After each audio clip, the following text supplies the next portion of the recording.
Welcome back to Digital Pulse by Collab Plus Education, where we don't just talk about headlines, we dissect the cracks beneath them. I'm Alex. And I'm Maya. Today, we're stepping into what might be the loudest, most polarizing halftime show in decades. Bad Bunny's Super Bowl performance, or as some people online are calling it, the Benito Bowl. Yeah. If you were anywhere near a screen, a newsfeed, or a comment section this week, you saw the explosion. A Puerto Rican artist performing almost entirely in Spanish in the most sacred of American TV events, the Super Bowl halftime show. And let's be real, the halftime show isn't just entertainment. It's ritual. It's cultural projection. It's America looking in the mirror and saying, this is who we are. And this time, the mirror looked a little different. Brown, queer, bilingual, loud. And for a big chunk of the country, that was unacceptable. The backlash wasn't subtle. Conservative commentators called it un-American. Politicians floated ICE raids like some dystopian halftime ad. It went from music to fear politics in record time. And that's the point, isn't it? Bad Bunny isn't just an artist anymore. He's become the flashpoint for a national identity crisis. It's not about the beat. It's about who gets to hold the mic at the center of American culture. Let's unpack that. When people say keep politics out of football, what they really mean is keep everything that challenges the old, comfortable image of America out of football. Because the Super Bowl has always been political, just wrapped in Budweiser commercials and flags. Exactly. People didn't blink when white artists sang in English about love or small towns. But the moment someone sings in Spanish, wears nail polish, and doesn't apologize for existing, suddenly it's a cultural invasion. There's an irony there. This isn't an outsider crashing the party. Spanish has been part of this country longer than English. Millions of U.S. citizens speak it at home. Entire cities run on it. Bad Bunny is not trespassing. He's just taking up the space that already exists. But power doesn't like to be reminded it's no longer the only voice in the room. And that's where this goes from entertainment to existential panic. Let's talk about the gender panic. Because, Maya, the amount of outrage about Bad Bunny's skirts and painted nails was revealing. Oh, it was pure performance anxiety, and not the good kind. This wasn't just about music. This was about a very specific image of masculinity being challenged on the most hyper-masculine stage America has, the NFL.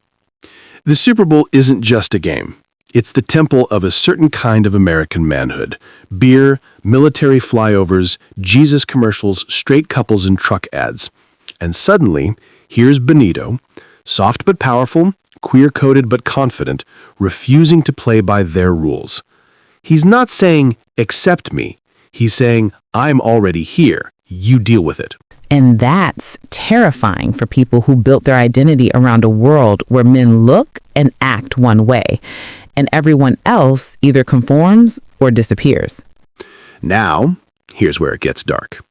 Because some politicians responded to the performance by, I can't believe I'm saying this, joking about ICE raids, as if art deserves punishment, as if joy needs to be policed. Yeah. Think about that for a second. A football game turned into a stage for state power to flex against a cultural community. This isn't just online trolling. This is intimidation. And let's be real. Latina communities know that feeling, that constant coexistence of celebration and fear, dancing and looking over your shoulder at the same time. The Benito Bowl didn't create that fear. It just made it visible to the mainstream. And the reaction showed how quickly that fear can be weaponized. People keep saying this isn't our America, and they're right. It's not the America of 1955.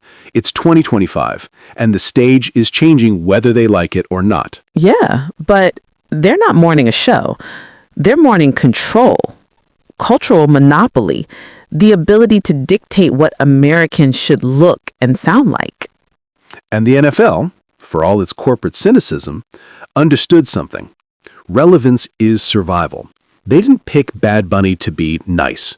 They picked him because he represents where the cultural money and influence actually are. So ironically, the system itself is making room for the very change its most conservative fans are terrified of. Let's say it plainly. There was never one American identity. That was always a myth. Neat, profitable, comforting. But myths crack when reality stands center stage in a silver skirt and sings in Spanish to 120 million viewers. Bad Bunny didn't break America. He just exposed the fracture lines.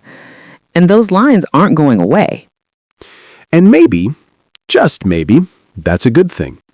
Because a country that can't handle someone singing in its second most spoken language isn't actually united.